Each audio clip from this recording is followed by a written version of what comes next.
tous et à toutes. Dans cette petite vidéo, on va traiter les pronoms et les substantifs et les typologies les plus importantes, les pronoms personnels.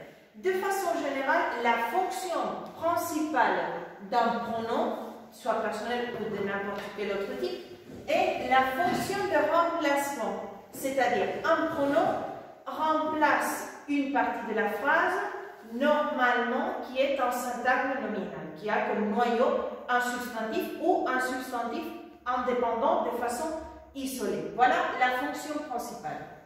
La règle générale nous dit que le pronom varie ou change en genre, masculin, féminin, en nombre, singulier ou pluriel, et en personne. Première personne, deuxième personne, troisième personne. Soit du singulier ou du pluriel.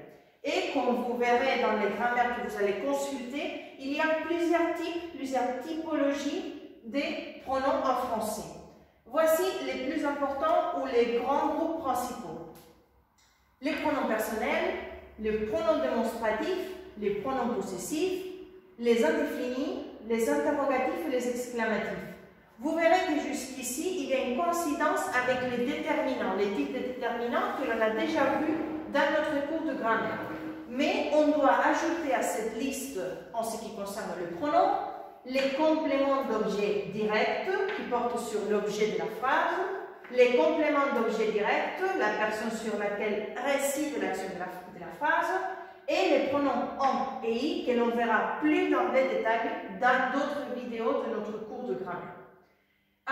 Voici la fonction principale, voici les typologies des pronoms, mais quelle est la valeur, quelles sont les valeurs possibles des pronoms? Voici trois valeurs principales qui partagent par exemple avec les déterminants démonstratifs comme on a déjà vu. La valeur déictique et la valeur anaphorique, c'est-à-dire la valeur déictique quand ils font référence à la situation d'énonciation. Dans ce cas, je prends de l'eau.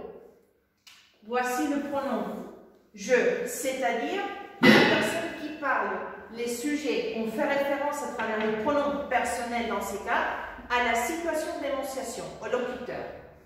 Valeur anaphorique, c'est-à-dire quand le pronom fait référence à une chose qui a été déjà dite ou mentionnée. Voici un petit dialogue. Voici deux robes et une personne qui répond celle-ci est plus belle. Voilà le pronom dans ces cas démonstratifs qui fait référence à l'une des deux robes dans ces cas. Voilà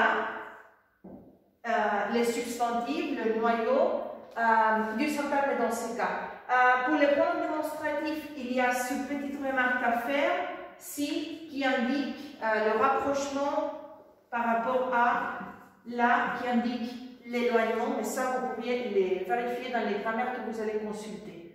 Et voici une troisième valeur des pronoms, la valeur cataphorique, c'est-à-dire parler de quelque chose qui va être expressément dite après, qui va être explicité après.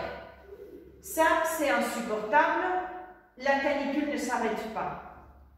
Voilà le pronom ça ou cela à l'écrit, je vous rappelle, qui fait référence dans ces cas à voilà, la canicule, le syntagme nominal, qui apparaît explicite après les pronoms, qui a ce que l'on appelle en grammaire une fonction cataphorique. Je vous rappelle les trois valeurs.